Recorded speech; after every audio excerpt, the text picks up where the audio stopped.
So, I don't know, there's a lot of interesting things that are going on in this game. There's a lot of good things. I don't want to harp on bad things the entire time. Like I said before, statuses are probably done in the Final Fantasy franchise the best, at least to this point.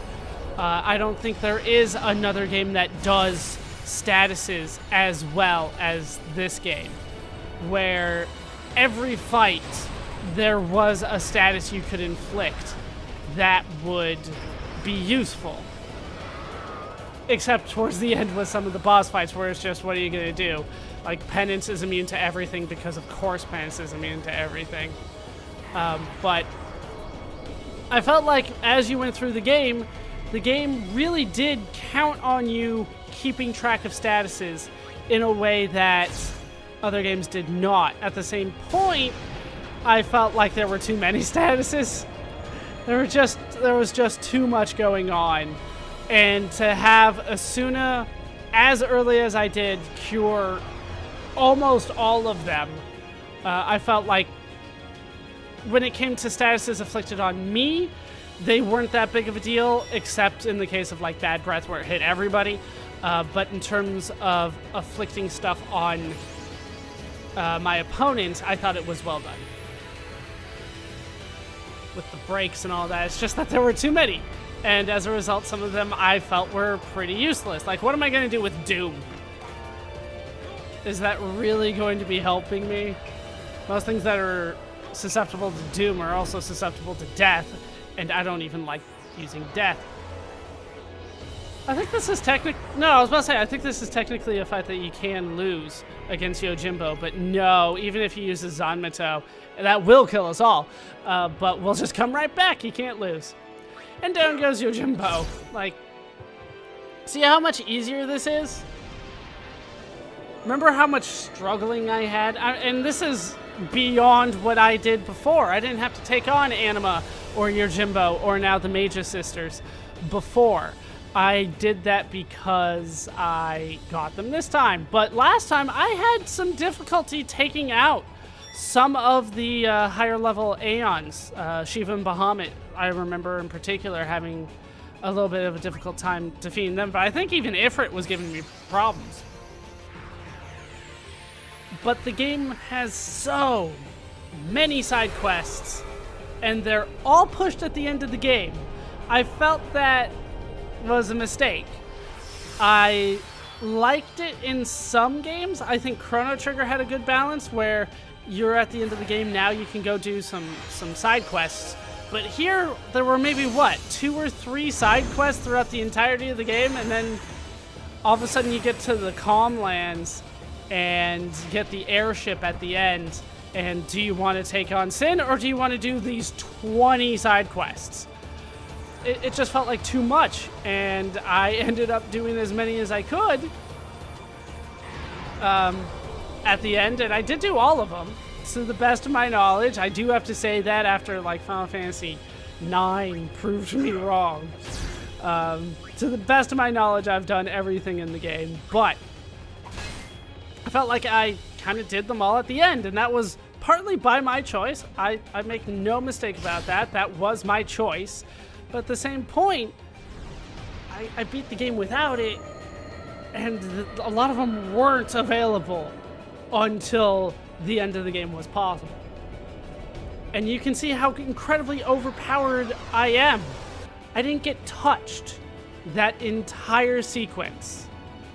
Final boss fight, final Dark Aeon run, wasn't touched. They never got a turn.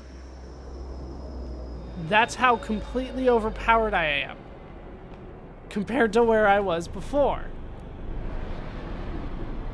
And don't think that Yu Yevon's gonna get a turn here either. Yu Yevon's going down. Still not entirely sure what it is though. Everyone? Don't think they explain it either.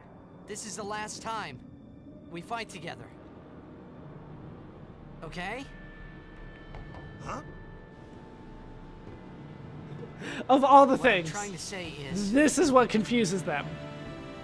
after we beat Yu Yevon, I'll disappear. We've seen like so many dead What are you people. talking about? we're fighting on a giant sword in the middle of nowhere, but me disappearing, that's gonna throw them off. I'm sorry. Maybe I'll come back in the second game. We'll have to figure that out later. You never know. Maybe they can't afford the voice actor. I'm quite expensive. Have your people call my people. That is I'm not... saying goodbye. Oh, that is my sword. Yeah, I was about to say, did they bring out the Brotherhood again? No, that's the I normal know one. it's selfish, but this is my story. And that's why the story ends now. Oh no, it's Yu Yevon. Whatever shall we do? Hey, look, I won.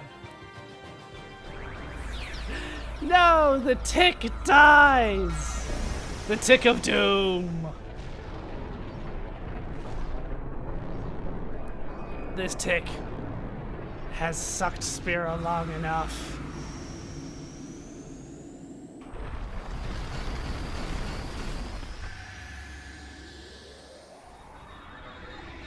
Are they gonna collapse? There we go. Smack. Still don't know what that is either. But they weren't supposed to be together. I don't know, what's the opposite of a nuclear explosion? When you combine an atom. Does that cause an explosion? Nope, an implosion. Which is why we're all okay.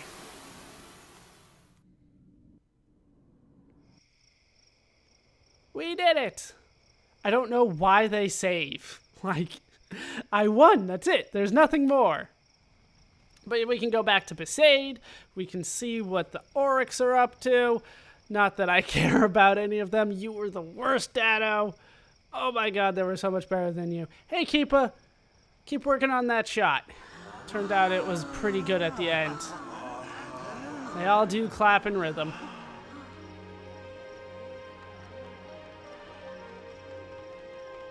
We even see the Chocobo. And the Chocobo Knights. And the person I kept alive. They do remember a few of my choices, right? That's always nice. When the game acknowledges that they gave you a choice and you made one of them. Yeah, if you guys do the freaking Blitzball victory sign, I'm gonna be mad. Because I literally destroyed the thing that you were praying to.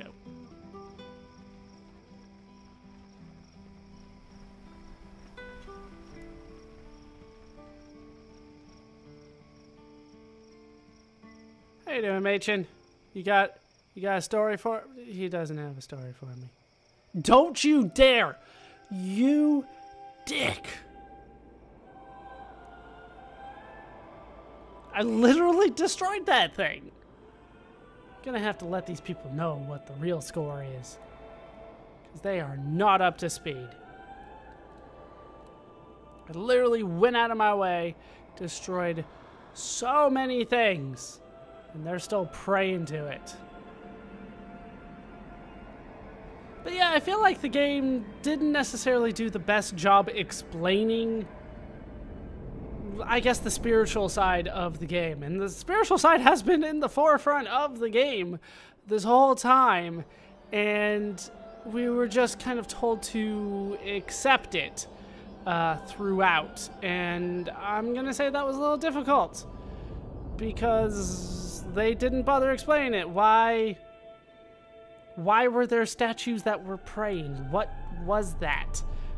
And what was Yu Yevon? Like I said, I called him a tick because that's clearly what he was supposed to look like. But what was he really? I mean, they talked about Yevon, but they didn't talk about Yu Yevon. We finally got an answer from Machin about Yevon being kind of the father of Unalesca and all that, but is Yu Yevon Yevon's spirit? Why is his spirit so much better than everybody else's that he can go around and just possess things? Why is it that the Aeons can dream physical manifestations into life? I don't understand a lot of it, but then again, we're in the middle of a giant whale coelacanth thing, And there's like a city here, and we're gonna solve problems by dancing. By the sending. And yeah, goes away. So I'm definitely being more critical this time. Don't get me wrong. I still love the game. I'm just pointing out more of its flaws this time because they are more apparent. Because a lot of the flaws are in the bonus content and in the lack of information as we start dissecting a lot of the later content, like Penance. What the hell is Penance? What's Dark Aeon? What's the Dark Aeon? Why is it that summoners can only have like the one Aeon out at a time? Like, it's not your Ifrit against my Ifrit. Is there an Ifrit that chooses who to go to? If so, none of the other summoners were using it anytime I needed anybody. Yeah, I'm sorry, Orin. Been talking over your re-death thing. How is it that, like, dead people can stay around if they're just made of fireflies? This is your world now. Don't fuck it up. They're gonna fuck it up. What happened to his sword? And his bracer? Spent a lot of time making those things for him. But we'll never know. They're just gone. They go with him. He needs them where he's going. Which is the far plane. It's like, once again, like, that whole side of the game kind of remains unexplained. And I went and tried to find as many people as I could to try to explain it to me, and it just didn't happen. Also, Sin was in the air? I thought Sin was on the ground. Once again, questions. Overall, I feel like this game was, for its time, phenomenal. Looking back, playing it now, it's still fun. I still really like it. There are a few mechanics and things that feel a little dated. And by mechanics, I mostly mean the technical aspects of the game. But I really have to emphasize the point that Final Fantasy X's graphics and sound were the best at its time. There was nothing out there that was better than Final Fantasy X in terms of graphics. That was the common consensus at the time. That was it. This was it. This was the best. Looking at it now, right, the voice acting is not synced. The editing is off, so a lot of scenes are coming across as awkward when they weren't supposed to be. And then for me personally, there's just not that much being explained that I would like to be explained. But yeah, all these people from Xanarkand, I have to go. they stopped dreaming, so he's disappearing. I'm sorry I couldn't show you Xanarkand.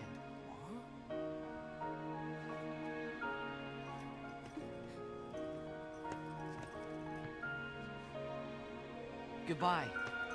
Hey! We're gonna see you again!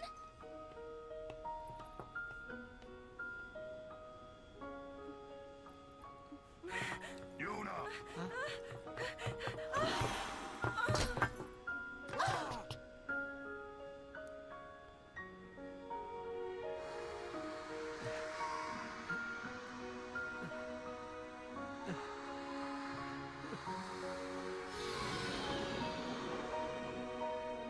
Sorry, got caught up in the cutscene a bit. Let's talk about the game some more.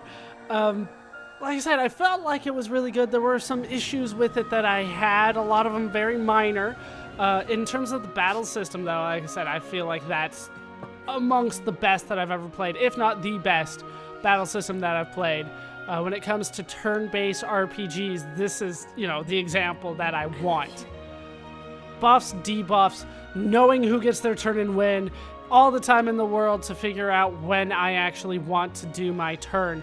But in terms of the leveling and the story structure and the world structure, there's a few things that don't always add up to me, especially in terms of the linearity of everything. Just everything is in a straight line until you get the airship, and when you get the airship, that's essentially the end of the game. I felt like it was a really late introduction for the airship. I think I remember Final Fantasy II had the earliest one where I got it within like 2 hours. But this one, like, I'm about 80% of the way through the game when I finally get the airship, and there's only like 2 or 3 more quests for me to do before the end. And Tidus goes and joins all the other dead people. Well, just those 3. And once again, he's physical at the end, or at least he's physical in his own mind. I have so many questions about what's corporeal and what's ethereal in this world.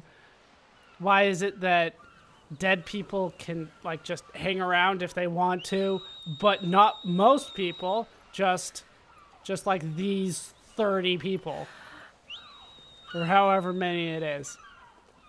Right? Just these key people can stick around if they want, but for normal people, once they're dead, they're dead.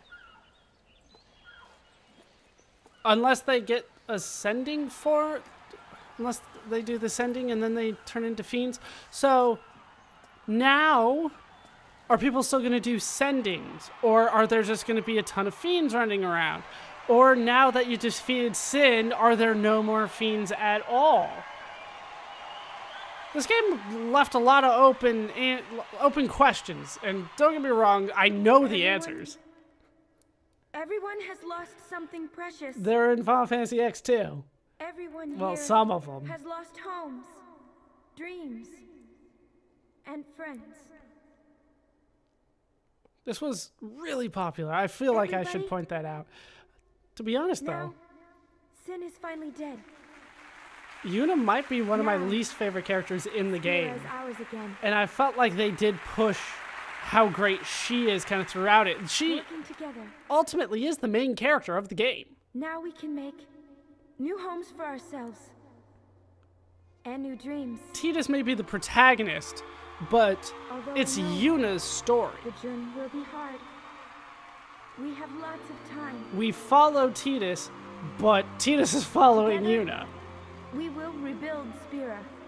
Yeah, everybody will be happy with your spiral eyes, or sometimes not spiraled eyes. The road is ahead of us. So let's start out today. Depends on what they wanted to program. So, like, all these questions, like, can somebody die now and become an Aeon? Because we found out that Seymour's mother died and became an Aeon. So we can't do that anymore? Why not? Because people stopped dreaming? The friends that we have lost. No dreams that have faded. Oh, snap, that's a reference. And there's all of it. Let's not remember the Seymour kiss, though. How about that? That was not my favorite part. I don't think it was hers either. Never forget them. But that is the game again. So I pretty much talked about the game quite a bit. Like I said, I still love it. The graphics were phenomenal at the time. They're dated by today's standards, but I think they hold up pretty well. It's mostly the audio that people say does not hold up well. And I'm not talking about Uematsu. Matsu is still fantastic. I love him, and his stuff holds up maybe forever. Who knows? But I'm talking about the voice acting not holding up. That's what people kind of look to. Some of the movements seem a little awkward. I feel like that has a lot to do with the awkward editing of the voice acting. Simply because it's a dub. People don't always think of it that way, but it's a dub. It's Japanese everything. Japanese movements, Japanese characters, Japanese voices, and Japanese mouth movements that we are then just translating into English and telling people to say. So it doesn't always sync up properly. In my limited experience, Japanese seems to be a long language. English is a shorter language, so the same ideas get expressed in less syllables in English than it does in Japanese, and therefore there's these awkward silences that they didn't bother filling in this version of the game. But, like I said, this game is a lot of fun. I feel like, I did do the 100%, but this is one of the games that I feel like maybe 100% is not as worth it as in a lot of other games. I don't regret doing it by any means, but it takes a lot of time. It's a huge commitment to try to beat Penance. Even taking on Nemesis is not easy, and it takes a lot of time, and that's why these bonus videos did take me so long. But with that said, that is going to do it for this entire Let's Play of Final Fantasy X. I've been ballerscuba. I've thoroughly enjoyed myself. I hope you guys have too. I've been joined, as always, by our champions, Tidus, Yuna, Lulu, Riku, Orin, Kamari, and Waka. And I guess Seymour. He barely counts, though. You know what? Screw Seymour. He's not on the list. Hope you guys have enjoyed this entire Let's Play. Hope you laughed. Hope you learned. Hope to see you next time. Thanks for watching.